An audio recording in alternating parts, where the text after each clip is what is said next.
Hey everybody, Shiv here. Well, I know it's been a while since I've done a card review, and a lot of you have taken to my stream and asked me, when am I doing another card review? When am I doing another card review? I had like 7 different people fucking ask me about this over the course of the past 3 days.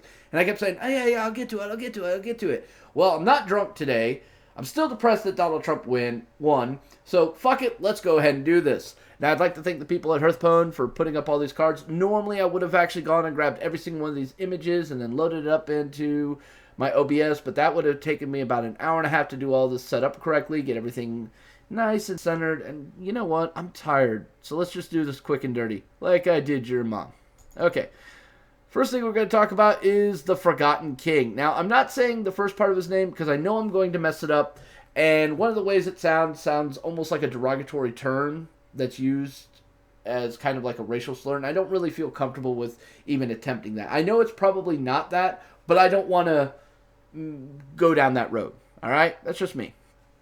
So, Forgotten King. 10 mana for a 7/7. Choose one. Gain 10 armor or refresh your mana crystals. Yeah, this is basically falling in line with the general principle of druids play big ass shit. Now, druids can play big ass shit and refill their fucking mana? That's fucking insane. Or just gain 10 armor. Now, obviously, with Fandral, you gain some huge fucking advantage of this. As a matter of fact, I was thinking about this the other day, right?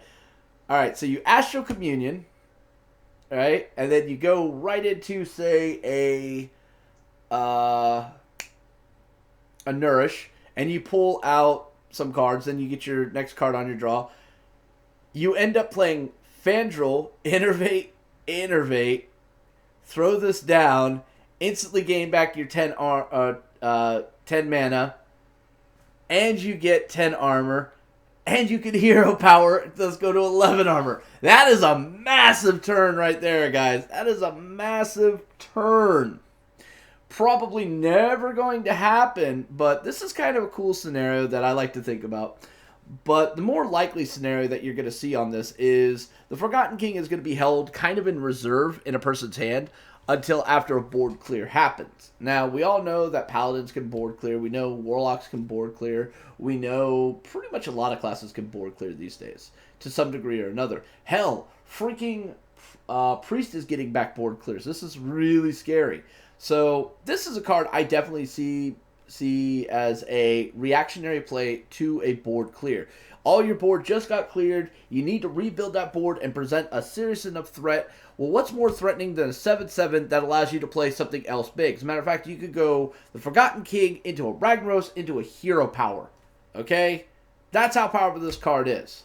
It's exactly how powerful this card is. Now, you could play this on 8 with an Innervate and then gain back 8 as well, and you'd still be able to play out Ragnaros as well as not having your hero power. So that does kind of suck there. But still, that's kind of cool. Innervate out this 2-play Rag. A 7/7 plus Ragnaros. That's a strong board. I don't give a fuck who you are. That's a strong board. The only way that's not a strong board is if your opponents already have a board and you're at like 6 life, and then it doesn't really fucking matter. At which point, you better have something to give him taunt. That's a true fact. So it definitely has some potential there. I like the fact that it's a choose one. Alright, so again, Fandral's going to have value with it. But the armor gain, that could actually be like the difference between winning and losing here. So I think this card's going to see some play. People are definitely going to experiment with it. Alright, Lunar Vision is the next card up.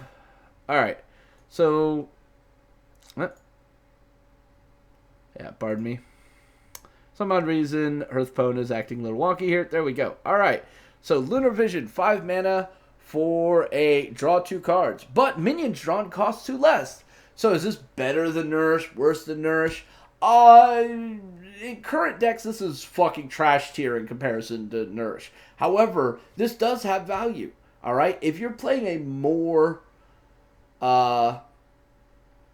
minion-centric druid deck, which again is very feasibly possible. Ramp druids are very heavy minions, okay?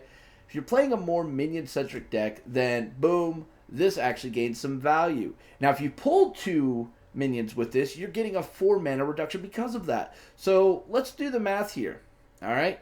2 card draws plus 4 mana reduction. That's huge, guys. That is fucking huge. You are basically losing a lot of tempo because of it. Alright? But it's still pretty damn good. Still pretty damn good. Now, would I ever coin double innervate just to play Lunar Vision? No. No. No. No. True fact. Alright. Moving on. Pilfered Power. So, when I saw Pilfered Power, I misread it. I thought it went for enemy minions. And then I read it's like, oh, friendly minions. Okay. Well, where does this actually make sense? And I started thinking about it. I was like, well, you know, it's not that hard to actually put some minions in play that your opponents can't really deal with if you're a druid.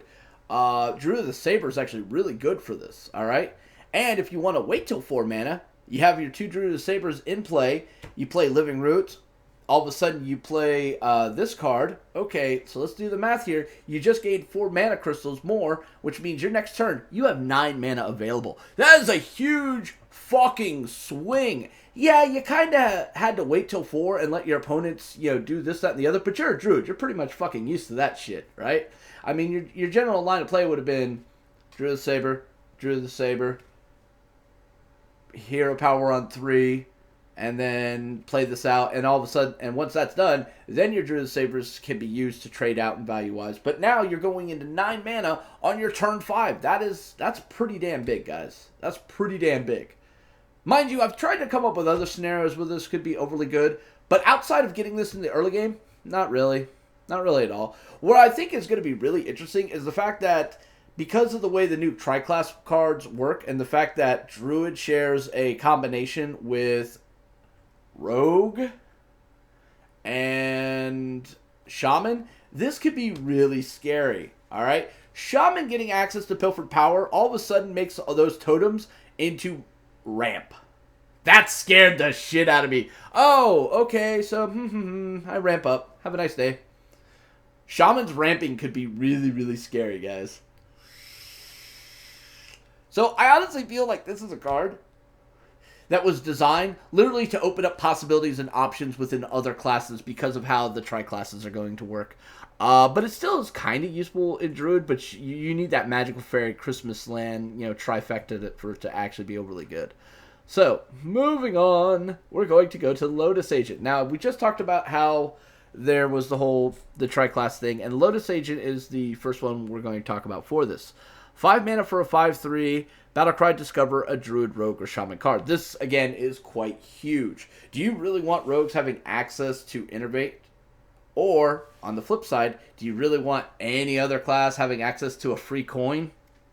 That's basically what it's going to amount to because of one of the Rogue cards that's coming out soon. So this definitely opens up a lot of fucking possibilities. But again, it's Discover. And the way Discover is going to work is, here's your Shaman card, here's your Druid card, here's your Rogue card. Pick.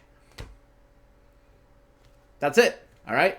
So I think that's actually kind of cool. 5/3 kind of sucks, but you know what? We saw people using that Mage card that was a 6/3, and I definitely think that this card's going to see a lot of work. This card's definitely going to see a lot of work. So I like it. Alright, moving over to the last card for the Druids we're going to be talking about is Mark of Lotus. I saw this card, initially I was like, oh, give a minion. I honestly thought it was singular, and then I read it again. Give your minions, plural, +1/+1. And the first thing my mind went is, oh, Violet Teacher, you just got a new friend. Yes, Violet Teacher has now become the fucking most scariest thing ever, alright? So what you're going to end up seeing here is you're going to see people setting up for like these baller-ass Violet Teacher turns, where Mark of the Lotus is going to develop some nasty-ass shit. You remember the old Unleash the Hounds, how that shit used to work? Okay, kind of similar, but without the charge. So I guess that's less abusive. So guys, if you're thinking you can run decks without massive board clears and AoEs, think fucking again, alright? Think again. This card can win games hands down, alright? I like this card. I think this card is broken as fuck. Oh my god, if Warlocks could ever get their hands on this card, GG boys, just G fucking G. But luckily they can't. Alright, moving on, we're going to go to the Hunters. Now this is the first card that was actually shown to us, the Piranha Launcher. 5 mana for a 2/4. And everybody looked at this one like, okay, it's kind of cool, but I'd never use it. I looked at this card and went, oh fuck yeah, I'm going to use this.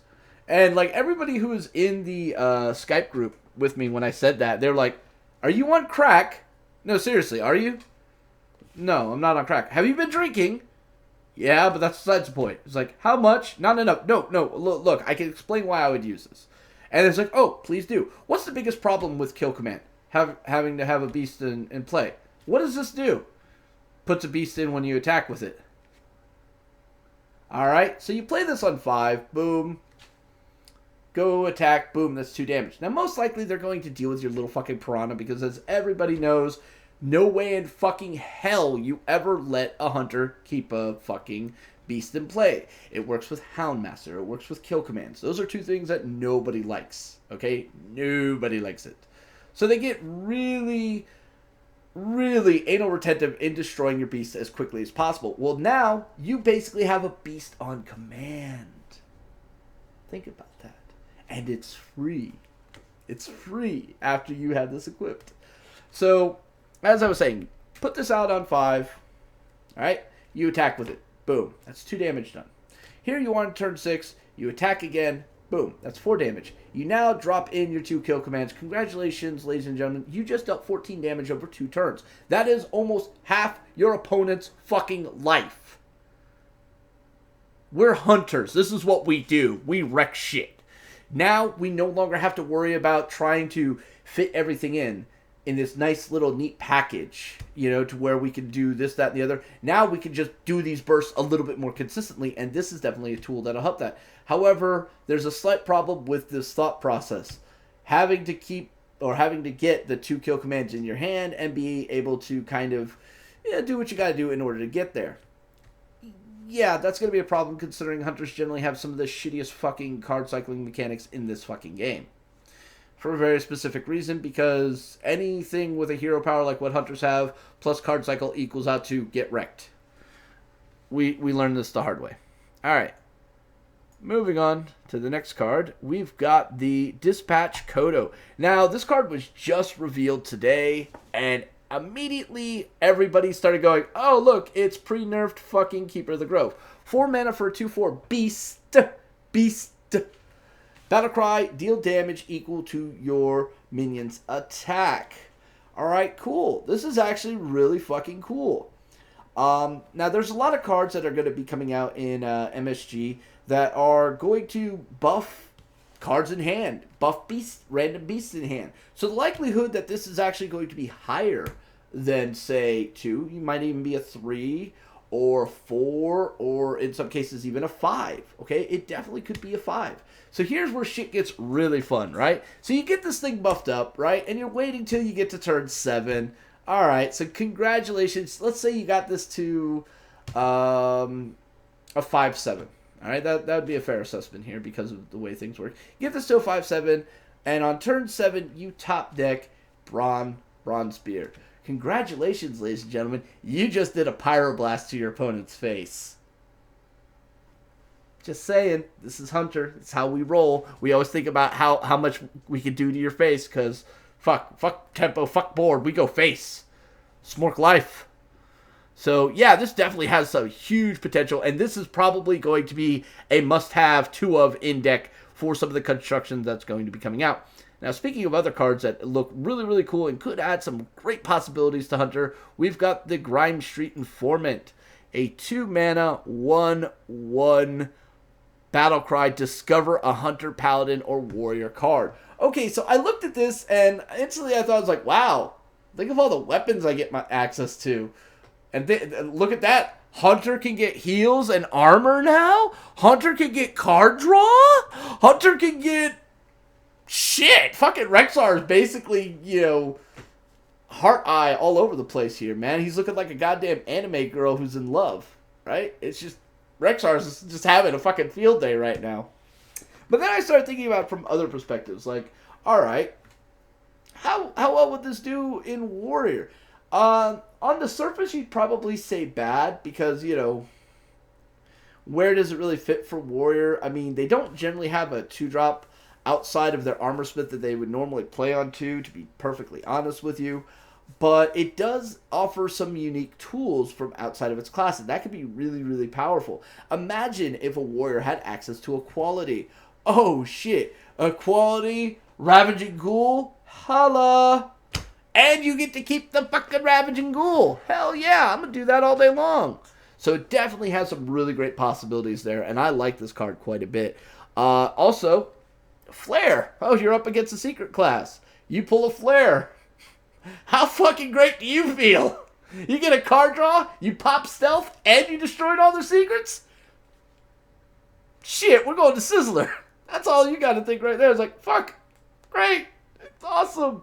You might as well just, call for pizza right now and put your feet up because you've won the game at that point. Most of the time. All right. Moving forward, we got Trog the Beast Tragger. Or Beast Rager. The way that's put in there really fucks with me. Because I keep wanting to, combine the TR together when it's actually should just be separate here. Trog Beast Rager. Alright. 2 mana for a 3-2. Not overly spectacular. We've already got one that's, a Death Rattle that turns into a 3-2. So you might be thinking, it's like, oh, wow, why would I ever want this? Battlecry. Give a random beast in your hand +1/+1. Remember that Kodo I was talking about? There you go.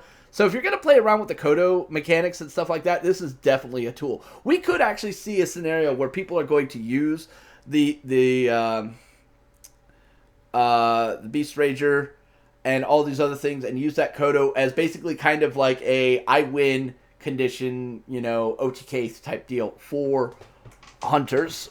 So all their other minions are basically going to be used for tempo, and they're always just going to keep pushing face. And the next thing you know, here comes that whole combo scenario I was talking about, like boom, boom, boom, here's 10 to your face, and here followed up by some kill commands. Have a nice day. Yeah. In all honesty, that's 15 damage potential strike right there. So definitely is possible. It's nowhere near as punishing as some of the other OTK decks that have ever existed, but this gives it a lot of gas. A lot of gas here. And the last card for Hunter, well, technically, the second to last card for Hunter, is the Shaky Zip Gunner. 3 mana for a 3-3. Give a random minion in your hand +2/+2. This one's also pretty cool. A little bit more difficult to try to arrange for that +2 to go onto the Kodo. But if you're smart about how you play out your cards, you could definitely work around this to ensure that it always goes to that Kodo. And then again, the whole concept of it getting up to 5 attack, to which you can double it down using Bronzebeard, becomes a much stronger fucking reality. But mind you, in order for that to happen, you literally have to have this and the Kodo as your only 2 cards in hand. You play this just to get it onto your Kodo. So, I mean, it does create some interesting little scenarios there where you're sacrificing your hand advantage versus a possible gimmick that really doesn't do anything for you immediately there. But still, if you ignore that and just look at the potentials here. Oh, hey, look, my high main is now a fucking 8/7. Beast or Houndmaster is now a 6/5. I mean, that's pretty damn good, and it's still the same mana cost as it's going to be coming out. So this is just added extra value. And 3 mana for a 3/3. I'm sorry, 3 mana plus a 3/3 plus this ability here is just fucking huge. I don't care who you are. This is just huge, guys. This card is amazing. Hunter is definitely getting some really good tools, and I can't wait to play around with them. All right, and the last card that technically falls under Hunter is the Grimestreet Smuggler. 3 mana for 2/4. They seem to really like 2/4s this year, guys. Battlecry. Give a random minion in your hand +1/+1. Yeah, come on. Value. So even if this gets like that +1 onto it, it comes out as a 3/5, which is pretty damn good. A 3/5 on 3, pretty decent. I like the card. I definitely think it's got some value here. I can't wait to see what else we're going to get for Hunters as well as the neutrals. But I like the card, and it's usable not only by Hunters but by Warriors and Paladins. Yeah, Paladins are definitely going to be using this card quite frequently. Just going to say that now. All right, moving over down to Mage here, we're going to talk about the first legendary that is a tri-class. All right, and it is Kazakus. 4 mana for a 3/3. Doesn't seem overly spectacular, right? Battlecry. If your deck contains no duplicates, i.e. you're playing a Reno Jackson type deck, create a custom spell. Custom spell. What is that, you say? Well, it basically works like this. Play this down. Start the custom spell creation. Pick a mana cost. Click. Pick your first thing. Boom. pick your second thing. Boom. Now you have your 3 things. Now there's hundreds of possible combinations here. It's really fucking cool. I can't wait to see what people come up with. And depending on what your mana cost you select, you're going to get like different degreeing variances of the effects that it's going to get. But basically a spell, you create a spell that's going to have 2 effects. This card is definitely going to be the skill test for a lot of players and how they're going to use it. I can't wait to see what some of the pro players do with this in tournaments, all right? This is the kind of RNG I think is actually good RNG. This is good RNG. I like it. All right, moving on. Sorry about that. The Manic Soulcaster. Yes, because, you know, calling it the bipolar fucking Soulcaster just seemed a little bit wrong. I guess. I don't know. 3 mana for a 3/4. Already, stats are good. Battlecry. Choose a friendly minion, shuffle a copy into your deck. I would love this card a lot more if it was, say, a 2/3 for 2. I'd love this card infinitely more, but it's not, unfortunately. So this is definitely something like if you want more draw in your deck, you put this on, say, an Azure Drake just to throw another one in there. If you want to have more Flame Wakers, sure, why not? There are a lot of scenarios where this card is kind of good. However, just remember, anytime you're actually throwing something back into your deck, you're changing your probabilities of pulling the cards you actually need, and you're making it a little bit harder for you to get to your end game. So, in some ways this is good, but in other ways it's kind of bad. It kind of runs that whole thing of like the Prince Malchezaar, but nowhere near as toxic as that card is. So, it is kind of a catch-22 there. But I definitely think it has some value on the surface.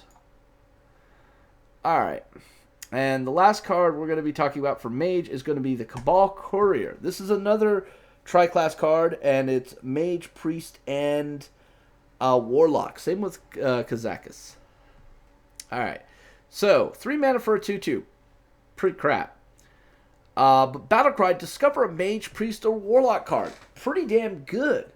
Pretty damn good, if you ask me. Now, I'm going to tell you right now, as a Mage player who plays a lot of Tempo Mage, if I played this card, what I'm looking for is cheap damage. Definitely cheap damage. Alright, and then I start thinking about this. Hey, you know who has cheap damage? Warlock's got cheap damage. Soulfire. Hey, you know who else also has cheap damage? Fucking Priest. Fucking Mind Blast. I take a Mind Blast as a fucking Tempo Mage all day long. Oh, I'd love that shit. Oh, here, have 5 to the face, and it also gets empowered by all my spell power. Or if I have Flame Waker on there, I get to, hell yeah, I'm going to take that all day long. Let's do this shit. Or I could use it to pull, like, say, a Polymorph. Yes, because, you know, Babbling Book is so fucking awesome. So it definitely has some great potential here, and I really, really like it. And I can't wait to get my hands on it and play around with it and see what kind of cool shenanigans I can make happen with it. But this card definitely has some pretty decent value. Pretty decent value. Alright, so now here we are at Paladin. And the first card we're going to talk about is their legendary. The Wicker Flame Burn Bristol. Alright, 3 mana. 2/2. Blech.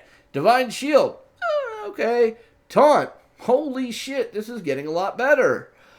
Damage dealt by this minion also heals your hero.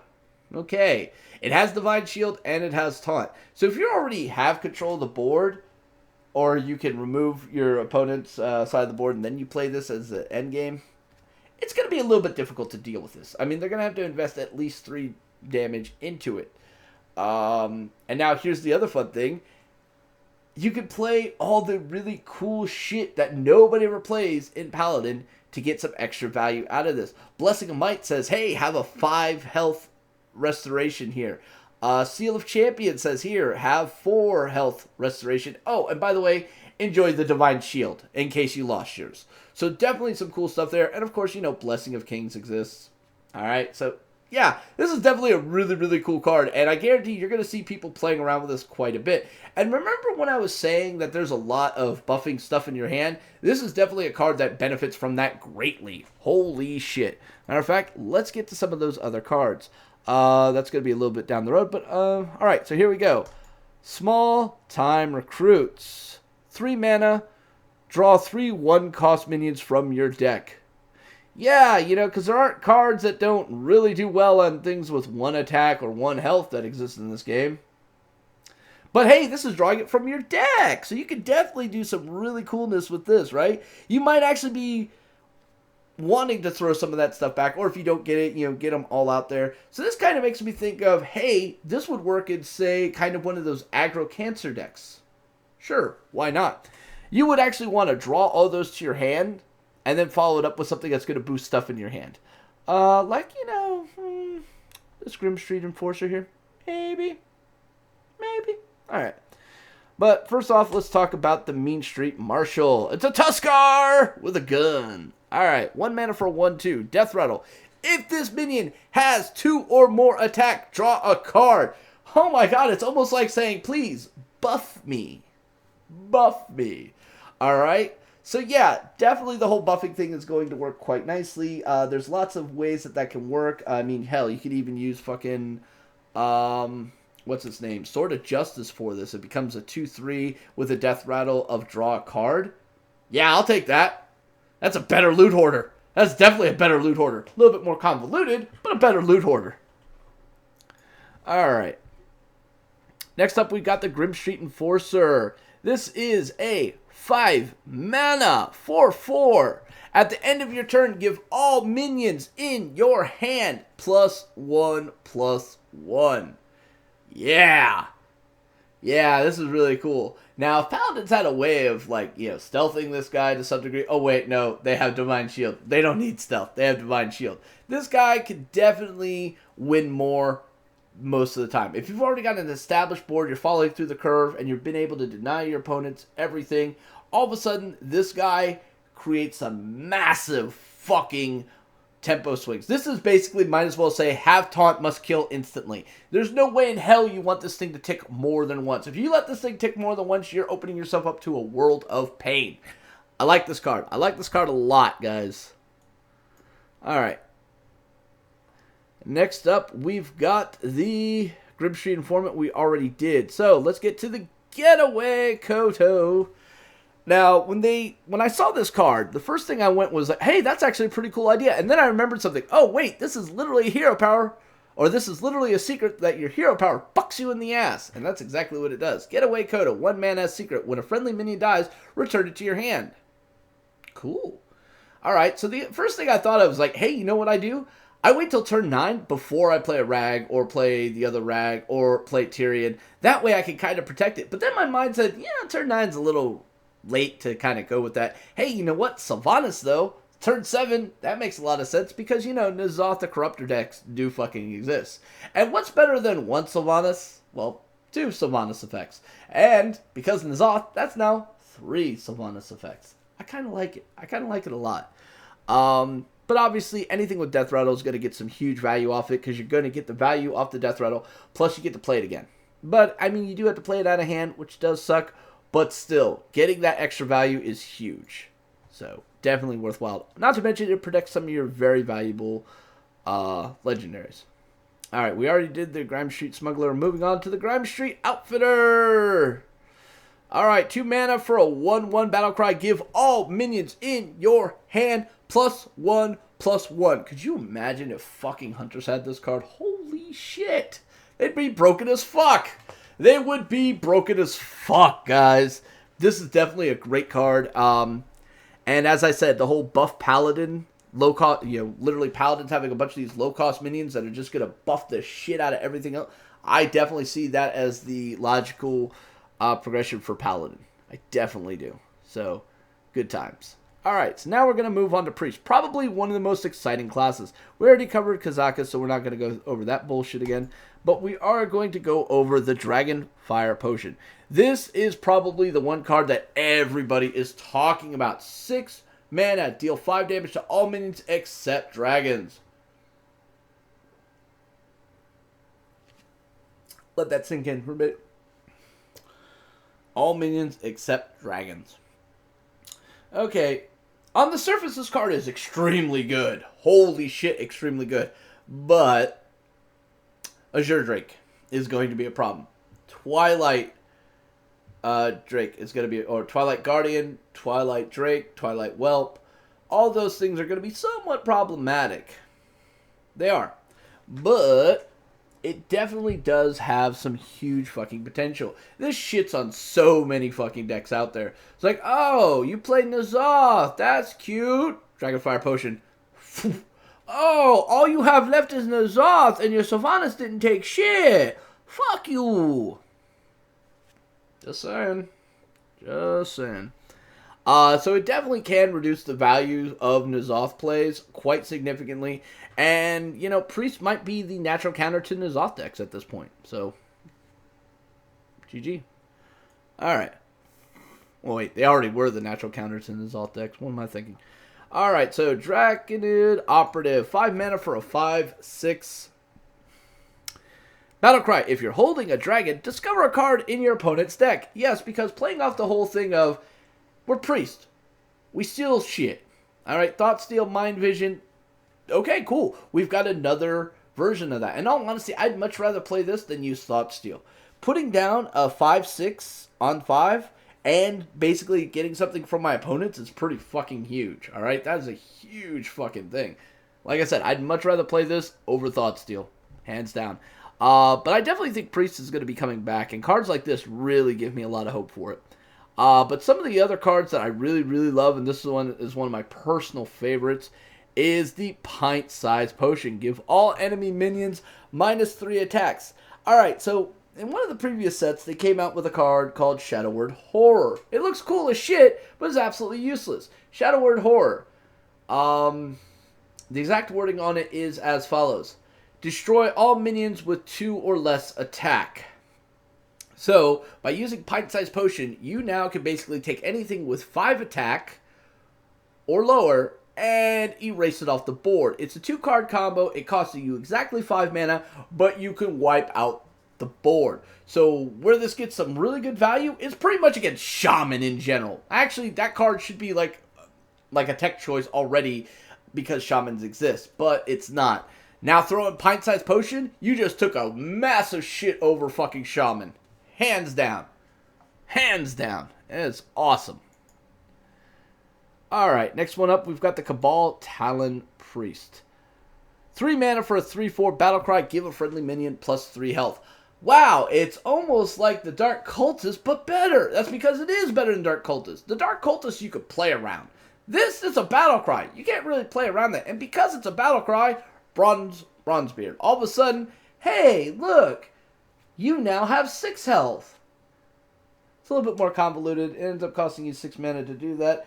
But if you're playing some very interesting decks where you're actually wanting to have a high health total on a minion just so you can double it, then flip it over to attack just to go for an OTK, this card makes a lot of fucking sense. Really does. And if you're not playing that, this card still makes a lot of fucking sense. Alright.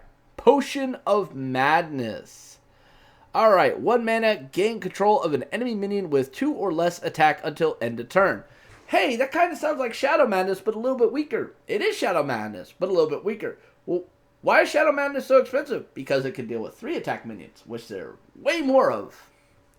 So, yeah, this card kind of is like the anti-lay out your hand play. If you've got coin. Like, how many times have we seen this from, let's say, a Warlock? Turn 1, right? They end up playing like 2 low drop minions. Well, you can't quite do it as easily because it's only 2 attack. But remember that Pint-Sized Potion I was just talking about? Hey, look, you can do that. Unfortunately, you're going to reduce it to the point where they can't attack each other, and it just goes back. So it kind of does suck. But against other classes, this is a really cool thing. This is a really cool thing. You could use this, take control of Kindly Grandmother, slam it into something else, and oh, congratulations, you just got a 3/2 for 1 mana. You took control of the Kindly Grandmother's offspring for 1 fucking mana.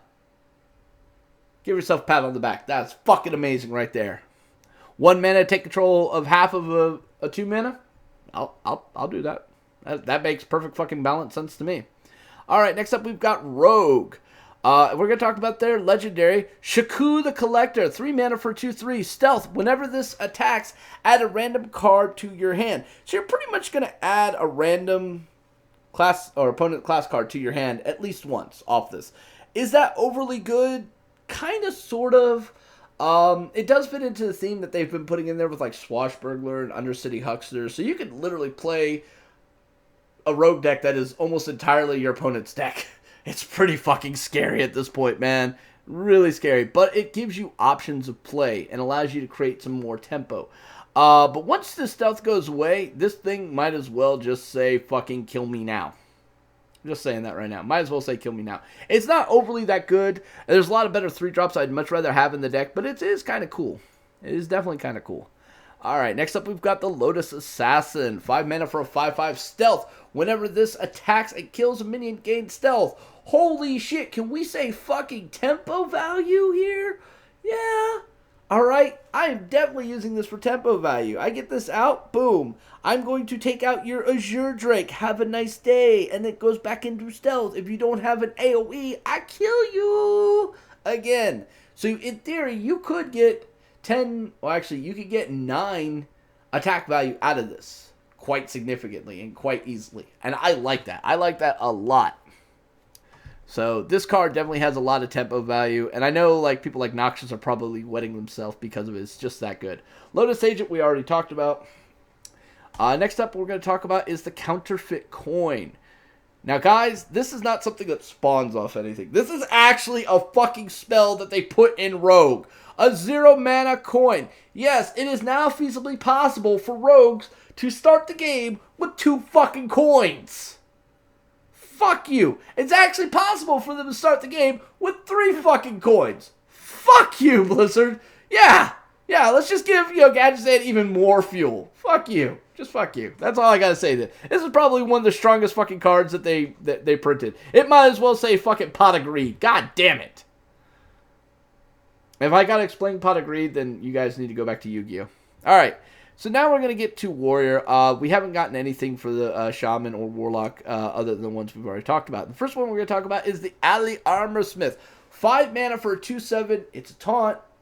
Whenever this minion deals damage, gain that much armor. That's cool. That is really cool, guys. Alright? Because now think about this. You don't have to actually take damage on this in order to gain the armor. Okay? And when something attacks it, it attacks back. And that's technically going to gain you armor. Now, there's been a few spells that generally don't see that much play in Warrior that actually can make this card pretty fucking insane. The first one is going to be Inner Rage, as well as Cruel Taskmaster. They kind of serve the same purpose here. Alright? All of a sudden now, that's 4 armor I get every time I attack with this. Fuck yes. Oh, and did I forget about Rampage? Yeah, I forgot about Rampage. Alright, so let's go through the scenario here. I play this on 5. Boom, it survives. I Inner Rage it. Goes up to 4. I throw a Rampage on it. Goes up to 7. I attack you to the face. I gain 7 armor. You have to trade into it. I gain 7 more armor. Fuck you. Alright? A lot of people were making speculations that Control Warrior or the whole, Outlast, heavy armor total warriors were going to die away because Justicar was eventually going to phase out. Well, not really. And what's even more fun with this is you can combine it with the regular Armorsmith and double down on that value tremendously. This thing is just disgusting.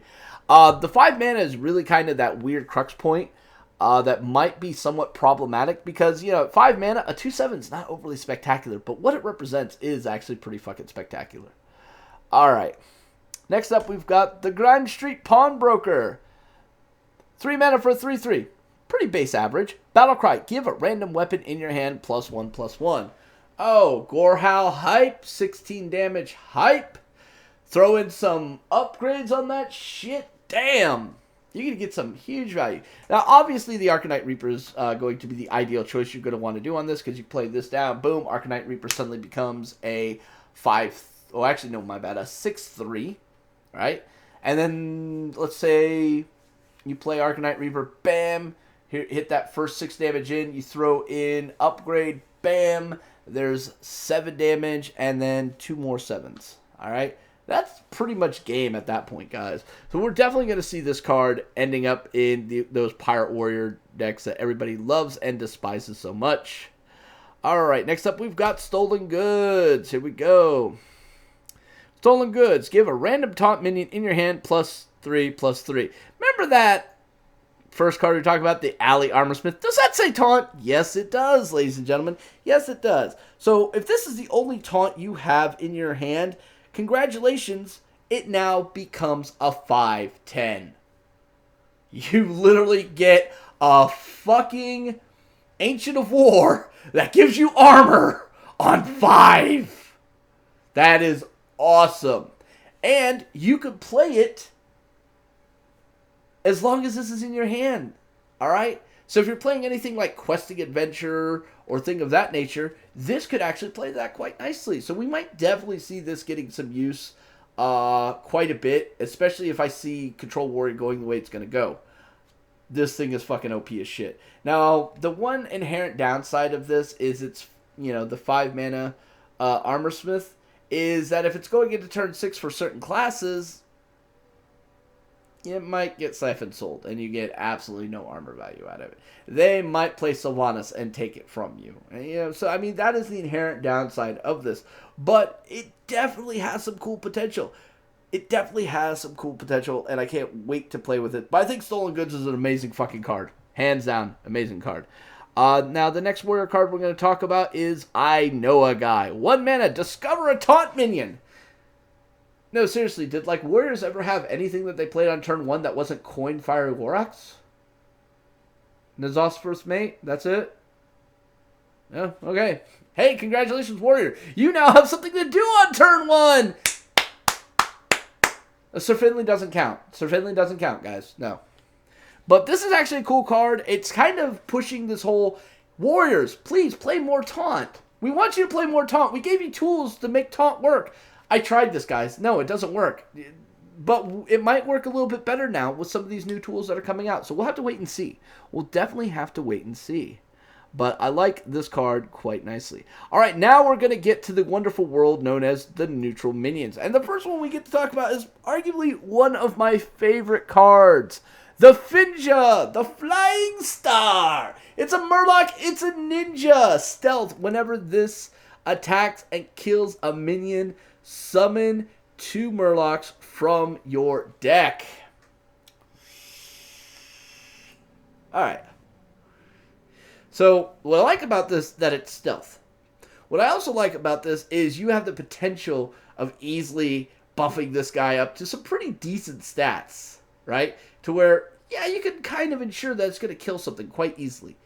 And the fact that it's going to summon 2 Murlocs from your deck into play. That's great value. Now, Paladin, the first thing that came to mind was, oh, Murloc Knight hype? Yeah, that's pretty damn good. It's pretty damn good. I also thought about just, throwing in some war leaders, throwing in some whatever in there and get some huge value on it. I even thought about doing a pure Murloc deck and having some fun with it. But I don't know. I definitely think this is going to be a fun card. I definitely think somebody's going to come up with some really nasty shit, and people are going to exploit the hell out of him in a brawl once in a while. But all in all, I think he's more fun than he is actually good. I'm going to say that now. I think he's more fun than he's actually good. But he's a Murloc and he's a ninja. Murloc and ninjas, guys. Murlocs and ninjas. All right, next up, we've got Auction Master Beardo, also known as Frodan the Goblin. I like it. It's 3 mana, 3/4, but after you cast the spell, refresh your hero power. This is similar to some of the stuff that came out in TGT that everybody went, no. I mean, the one class that could probably take the best advantage of this would be Rogue, but their hero power doesn't scale nearly as well. So, I don't really like it in there. Some other classes that could definitely benefit with it. Technically, Druid could actually benefit quite nicely off of it. Warriors can benefit off it quite nicely. Hunters, to some degree, can benefit off it quite nicely. But that's about it, really. Maybe Paladin to some degree, maybe Shaman to some degree, but it's not overly that impactful. I think this is, again, another fun card more than a functional card. But, 3 mana for 3/4, not bad. And people will pretty much kill this just because they don't want to ever give you that value. All right, next up we've got Patches the Pirate.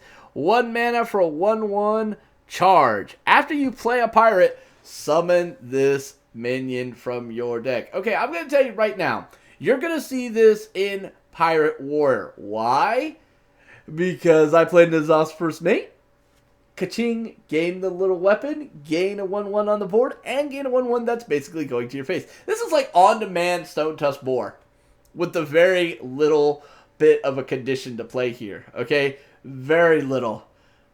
And I definitely like that. It's, yeah, like, I think it's kind of cool. It's an interesting mechanic. I wonder if that we'll ever see repeated again. I don't think having charge is a good thing, but I definitely like what it does. I think that's kind of cool.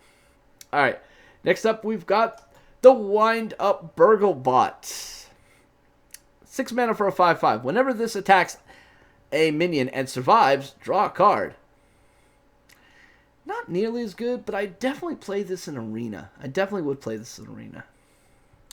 I don't really have much to say on this, just because I know it's going to die almost instantly. It pretty much screams, kill me. Alright. Fel Orc Soul Fiend. 3 mana for a 3/7. At the start of your turn, deal 2 damage to a minion. Now, there was a huge comparison. Like, oh, so it's like Injured Blade Master. No, Injured Blade Master comes into play automatically damaged. This does not, ladies and gentlemen. At the start of your turn, it comes down to a 3/5. But still, I want you to think about that. That's literally Sen'jin stats on turn 3. Pretty damn good. And if you're a class that can heal, also pretty damn good. Pretty damn good.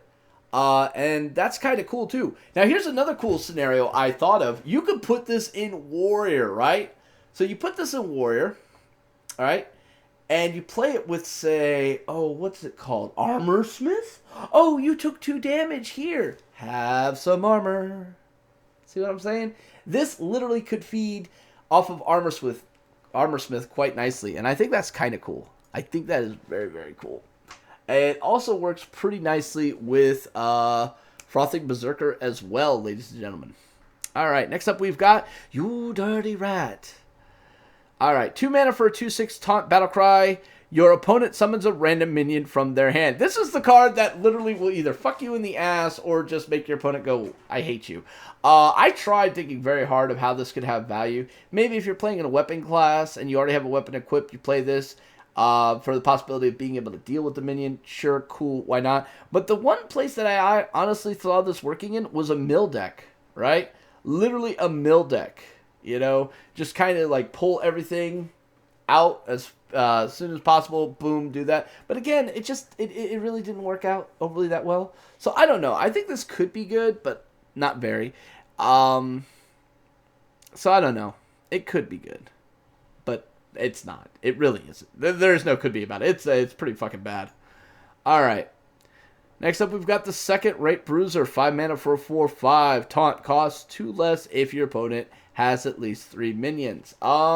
Yeah, definitely. Like, I could actually see this going into, say, a Druid deck. Because, as we all know, if a Druid doesn't hit its ramp, it pretty much can get overwhelmed quite quickly. Well, here's your answer to preventing that right there. Oh, you've got 3 minions. Well, here, let me put this out. It's going to die, but it's going to probably take 2 of them with him. A Chillwind Yeti for fucking 3 mana, guys. And it has Taunt. Who doesn't want that? That's beautiful. Moving on. Backroom Bouncer. 4 mana for a 4/4. Whenever a friendly minion dies, gain +1 attack. This, again, could have some really cool value. In Shamans, I definitely see this thing having value because of all the totems and things of that nature. And the fact that you're very inclined to actually trade your totems thanks to things like Flame Tongue Totem. So you could actually get this guy to a pretty decent value pretty quickly. All right? Pretty damn quickly. If you set it up nicely behind some taunts and all that, you could end up having this guy rising really high and then falling right next to that Flame Tongue Totem and then smashing into your opponent's face, just wrecking the shit out of him. But I will say this, he might as well say, kill me right now, instantly, or you lose. Alright, this is a card that's going to take a little bit of preparation and setting up to really get the value on him, but it will force a reaction from your opponents that is probably not going to be favorable for them in any way, shape, or form. But again, it's only attack, so it's still vulnerable to things like Flame Strike, all right, as well as Dragonfire Potion. But outside of that, it's a great card. All right. Big Time Racketeer, 6 mana for a 1/1. Battlecry, summon a 6/6 Ogre. Okay, so the obvious turn 9 play of Bronzebeard and this guy is pretty obvious. 9 mana for 13 mana worth of stats. Actually, 13 plus 2 is 15 mana worth of stats. Yeah, I'm going to do that all day long, guys. I'm going to do that all day long. So, I definitely see this having huge arena play. I don't know if we're going to see too much value on this outside of that, but it definitely could be pretty damn cool. Definitely could be really cool. Because it's kind of difficult to deal with one 6-attack min or 6/6. Two of them's really, really annoying. It's like mini giants. Interestingly enough, it does deal with Emperor Veclor quite nicely. Oh, you went Emperor Veclor. Okay, well, here's my play. Boop, boop, boop. Poof.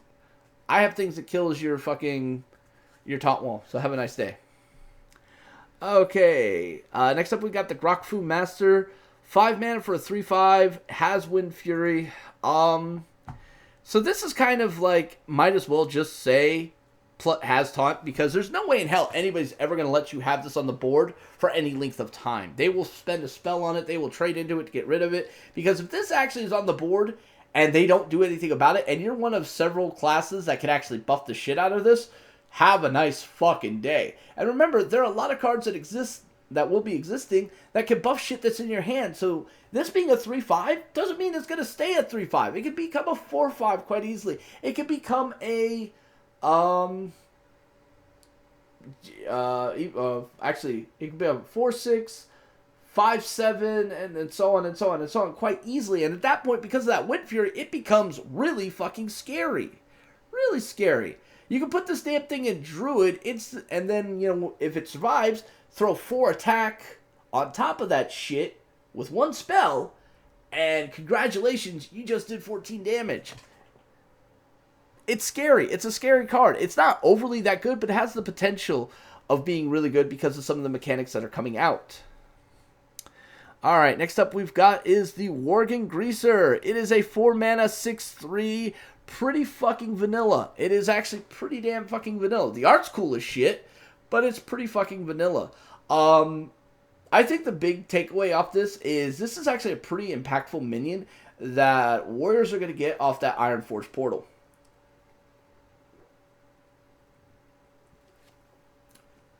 Alright, that's the big takeaway there. But other than that, it's kind of like this set's Magma Rager, so to speak. So, we'll have to wait and see. Alright, next up we've got the Kooky Chemist. It's a 4 mana 4/4 that swaps the attack and health of a minion. It is literally Crazed Alchemist's bigger, uglier brother. It's pretty boring. Pretty vanilla. It kind of makes me think like they just needed an extra card to throw in here, and this is what they came up with.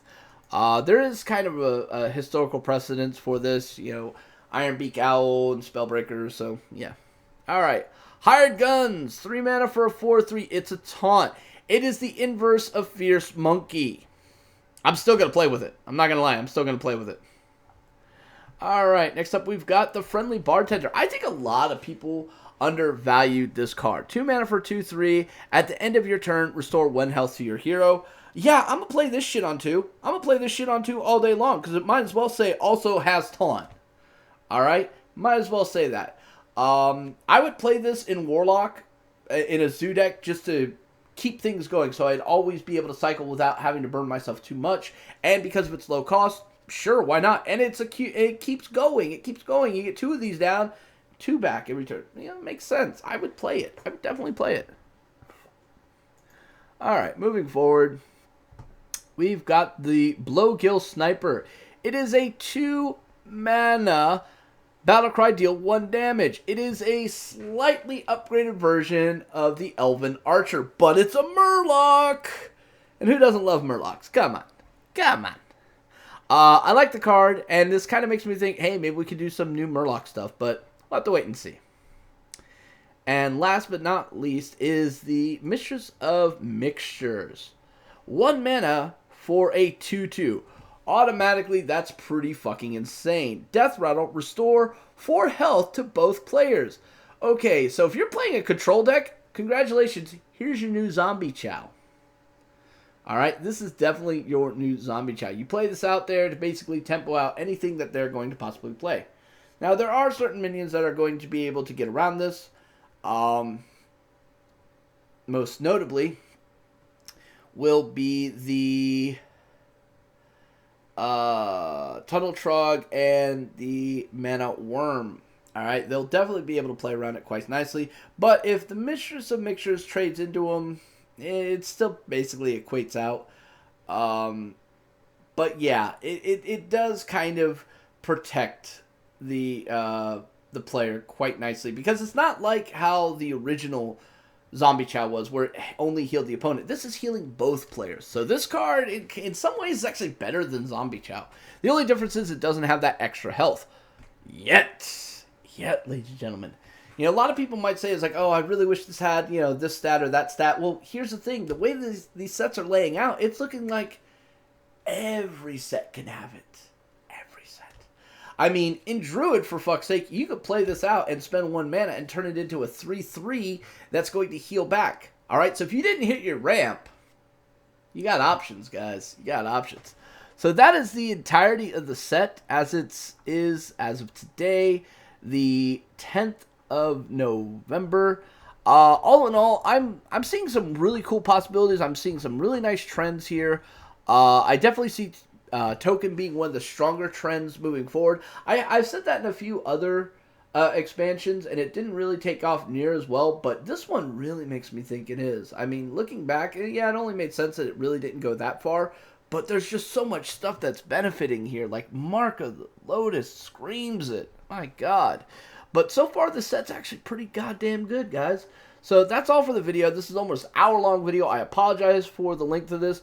But as new cards come out, we're going to be piecing them together. Every time there's 5 cards, we're going to do another review of those cards. A little bit more detailed breakdown. And yeah, so till then, stay safe, have fun. May RNGesus bless you. And if you like these videos, hey, drop me a like down below. Leave me some comments. Which cards are you really looking forward to? Which ones you think are just a little meh? Which ones are fucking OP? Let me know down in the comment section below. Peace.